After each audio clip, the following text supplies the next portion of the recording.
शिवशंभो हर हर महादेव. आज मला आपल्या दर्शनाची ओढ निर्माण झाली आहे, म्हणूनच प्रभू मी आपल्या भेटीसाठी येत आहे. जय शिवशंभो, जय भोलेनाथ, हर हर महादेव.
महाभूमेश्वर परशुराम प्रभूचे शासनधारी विष्णूचा अवतार, क्षत्रिय वंशाचे विध्वंस.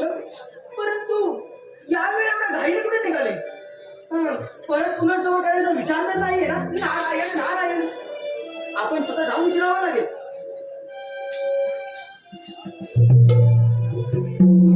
महाभूमेश्वर महाभूमेश्वर, या नारदाचा प्रणाम स्वीकारा बा. हो नारायण, तू या वन प्रदेशात आज मला तुमचे दर्शन घ्यायचे होते आणि म्हणून आलो होतो. पण तुम्ही एवढ्या घाईने कुठे निघाला? महाराज, मला प्रश्न विचारायला आवडतात, ऐकून घ्यायला आवडत नाही. आणि हो, तू माझ्यापेक्षा मोठा नाहीस आणि पूज्य तर नाहीस.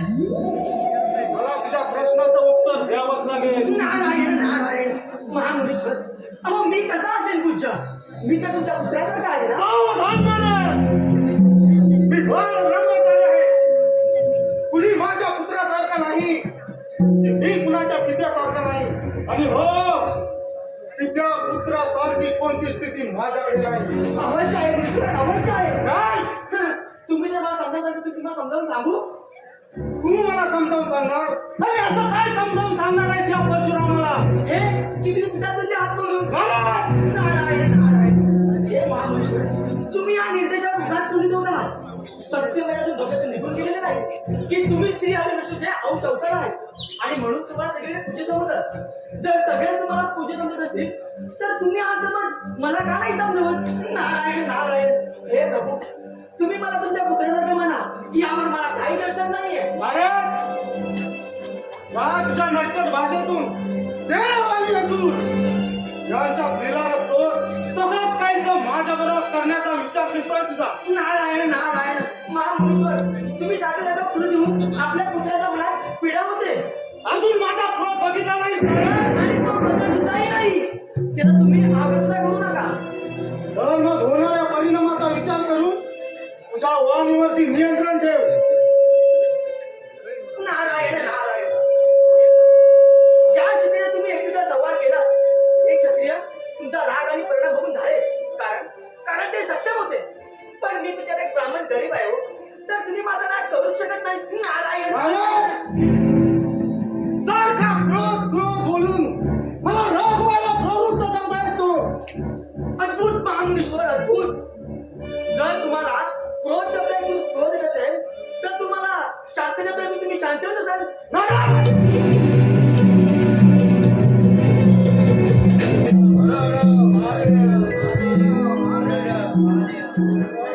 अरे शांत व्हा. भोलेनाथाची सासर बिघडायला नको. काय कळलं ना संधी?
असं का म्हणते?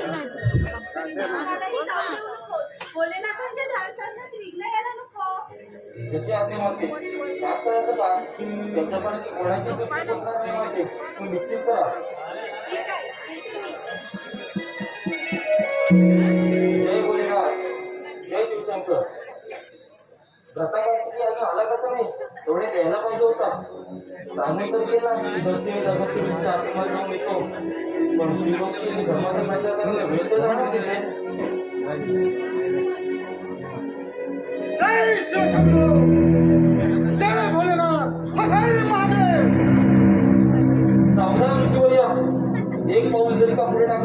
तर तुम्ही याच्या पुढे जाऊ शकणार नाही. हे विचित्र प्राणी, मला माझ्या गुरुपर्यंत जाण्यासाठी रोखणारा तू कोण आहे? मुनिवर्य, ज्या ठिकाणी तुम्ही आलाय हे क्षेत्र हे ठिकाण तुमचं नाही, माझं आहे. म्हणून इथे देखील प्रश्न मी करणार, तुम्ही फक्त उत्तर द्यायचं. सांगा तुम्ही कोण आहात आणि काय काम आहे तुमचं? हे विचित्र दृष्टा, तू अजून मला ओळखला नाही? स्वतःला परिपूर्ण समजणाऱ्या तुमच्यासारख्या अहंकाराला मी जाणण्याची आवश्यकता समजत नाही. तुमच्यासाठी मी कोण आहे हे तुम्हाला जाणून घेणं गरजेचं आहे. मी शिव पार्वती पुत्र गणेश आहे. मातेच्या आज्ञेने मी इथे उभा आहे, कारण बोलण्याचं ते ज्ञान सारखं कोणी जाऊ शकणार नाही. असंभव, असंभव! तू ना नर ना पशु, असा सामान्य प्राणी शिव पार्वती पुत्र होऊ शकत नाही. सुवर्ण केंद्र छोटे करा माहिती. जर का भोलेनाथांची माझ्या पित्याची ज्ञान साधना भंग झाली तर अनर्थ घडेल. तुम्ही तुमच्या नेत्रावरच्या क्रोधावर आवरण काढून शकतो का? मी नरपण आहे आणि पशु पण. हे निर्बुद्धी बालका, अजून विलंब करू नकोस. बाजूला हो. माझी माता सांगून गेली की वाटेतून बाजूला होऊ नको, आणि तुम्ही सांगता बाजूला हो. ज्या मातेने मला जन्म दिला तिच्या आज्ञा सोडून मला चालणार नाही. तुला जर का माहित असतं की मी परशुराम आहे आणि 21 वेळा पृथ्वीने क्षत्रिय केले तर तू असा दुःसाहस केला नसता. माझी माता सांग, माझा जन्म नसेल झाला तेव्हा तुम्ही केलीच 21 वेळा. आता 22 वेळा तुम्ही दाखवा पृथ्वी क्षत्रिय. तुझा काय तुझ्या समोर उभा आहे.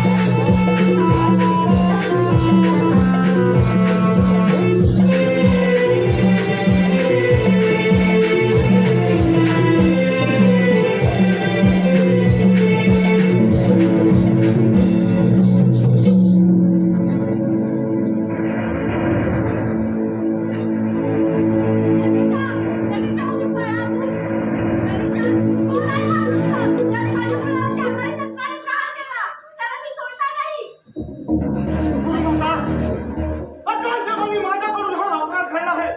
क्षमा करा माते, मला क्षमा करा. त्याने मला सांगितलं होतं की मी शिव पार्वती पुत्र आहे म्हणून, पण याच्या विचित्र बोलण्यावरून मी क्रोधित झालो. परशुराम, तुम्ही तर ज्ञानी आहात ना? साधा तरी विचारही केला नाही. एवढे क्रोधात आणलेले जातात. तुम्ही क्षमेचे नाही तर शिक्षेचे पात्र आहात. माते, आपल्याला मुळात झालेल्या अपराधाला क्षमा नाही तर प्रायश्चित्त तरी असेलच ना. क्रोध आणि अहंकाराने केलेले कार्य हे क्षमे चूक नाही तर अपराध आहे. त्याला शिक्षा झालीच पाहिजे. तुम्हाला मी शिक्षा देते की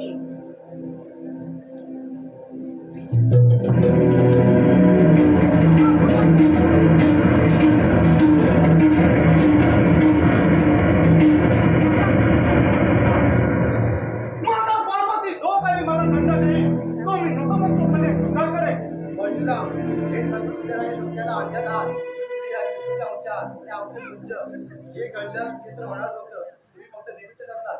कैलासपती, अचानक काय काय घडतं हे आज मला उमगलं.